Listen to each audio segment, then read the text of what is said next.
Welcome to Right versus Left News, your daily briefing on the stories that matter, told from both sides of the aisle. I'm your AI host, Chris, and each day I bring you the most important political and cultural news, with perspectives from conservative and progressive voices. No spin, no agenda, just the facts and the opinions that shape our national conversation. Let's dive in. Here's the big picture for Tuesday, April 28th, 2026. Congress is racing the clock on the government's warrantless surveillance authority, with privacy hawks and national security advocates digging in. After Saturday night's shooting near the White House Correspondents' Dinner, Republicans are moving to greenlight a controversial White House ballroom, even as the broader fight over funding the Department of Homeland Security gets messier. On the economic front, the long-overdue Farm Bill is inching toward a House vote, and overseas, Iran has floated a proposal to reopen the Strait of Hormuz without immediate nuclear talks, as Washington weighs its options under a fragile ceasefire. Senate and House leaders are shuffling the deck on multiple fronts, so expect long days and longer nights ahead. Before we jump into today's stories, a quick word from our sponsors. This episode is brought to you by Family GPT, the AI chat platform actually designed for kids. If your children are curious about ChatGPT, but you're worried about what they might see, Family GPT gives you full parental controls, content filtering, and the ability to align responses with your family's values. Whether Christian, Muslim, Jewish, secular, and many more. Monitor every conversation, set usage limits, and let your kids explore AI safely. No ads, no data selling, complete privacy. Sign up free at familygpt.chat. Thanks to our sponsors for supporting Right versus Left News. Now let's get to the headlines. The House is teeing up another decisive vote to renew Section 702 of the Foreign Intelligence Surveillance Act. The authority lets U.S. agencies collect communications overseas, and it can sweep in some Americans' messages when they interact with foreign targets. After a short stopgap through April 30th, leaders are pushing a longer renewal to the floor. The Rules Committee is weighing competing amendments, some narrow, some sweeping. A 3-year extension is in play, and the president already signed a brief patch to avoid an earlier lapse. Supporters on the right want a clean or near-clean renewal. They say Section 702 is indispensable for catching spies and terrorists.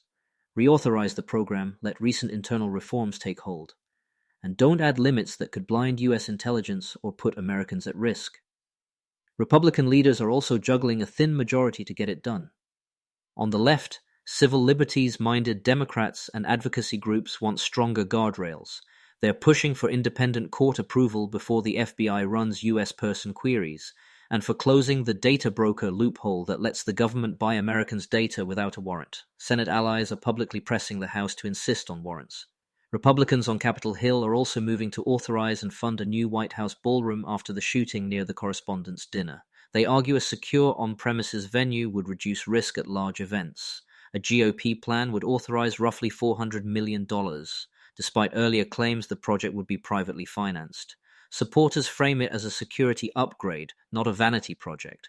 A hardened space that could be paired with below-ground improvements and make high-profile gatherings easier to protect. Critics warn the funding approach raises ethics questions and potential donor influence if outside money is involved. They also note a ballroom wouldn't replace many off-site events or solve broader protective detail challenges. Meanwhile, GOP infighting is complicating efforts to end the record-long partial shutdown at Homeland Security. Congressional leaders are split on tactics, even as House Democrats signal they won't back new ICE and Border Patrol money without tighter enforcement guardrails. The standoff, now more than 70 days, has FEMA, TSA, and cyber units facing backlogs and strained staffing. Republicans argue Democrats caused the shutdown by blocking DHS funding and refusing to move ICE and CBP money, warning of growing risks from disasters to cyber threats. They say the House has passed bills that responsibly fund border enforcement. Democrats counter that reforms must come first: body camera mandates, clear identification, warrant standards, and use of force rules, before they'll greenlight enforcement dollars. Progressives add that trying to jam funding through procedural shortcuts would sideline oversight and bipartisanship. We'll be right back with more of today's news after this brief message. This episode is brought to you by Family GPT, the AI chat platform actually designed for kids. If your children are curious about ChatGPT but you're worried about what they might see, Family GPT gives you full parental controls, content filtering, and the ability to align responses with your family's values. Whether Christian, Muslim, Jewish, secular, and many more. Monitor every conversation, set usage limits, and let your kids explore AI safely. No ads, no data selling, complete privacy. Sign up free at familygpt.chat. Thanks again to our sponsors. Now back to the news. The 2026 Farm Bill, formerly the Farm, Food and National Security Act, is moving toward a House floor vote as the Rules Committee sifts through hundreds of amendments. Debate is centering on pesticide labeling preemption and other contentious riders, while the broader package sets commodity, conservation, and nutrition policy for the next 5 years. Farm state Republicans and industry groups praise the bill as long overdue certainty for producers, strengthening risk management, keeping supply chains resilient, and avoiding a patchwork of state-by-state standards they say would raise costs. Environmental and anti-hunger coalitions warn the House language weakens conservation, undermines state animal welfare rules like California's Proposition 12, and chips away at nutrition supports.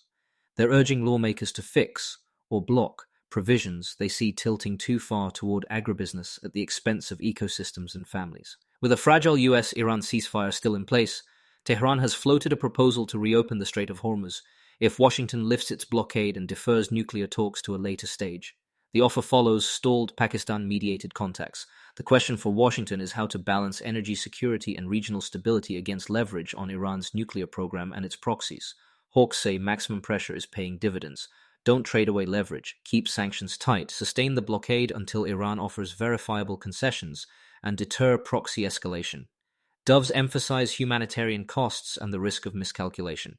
They're pushing a sequenced deal that pairs maritime de-escalation with timelines for talks and targeted relief, warning that sidelining nuclear diplomacy now could empower hardliners and raise the odds of a wider war later. Quick recap. Congress is juggling surveillance powers, a security-driven but controversial White House construction push, and a grinding DHS shutdown, while the Farm Bill chews through amendments and US-Iran diplomacy tests Washington's appetite for risk.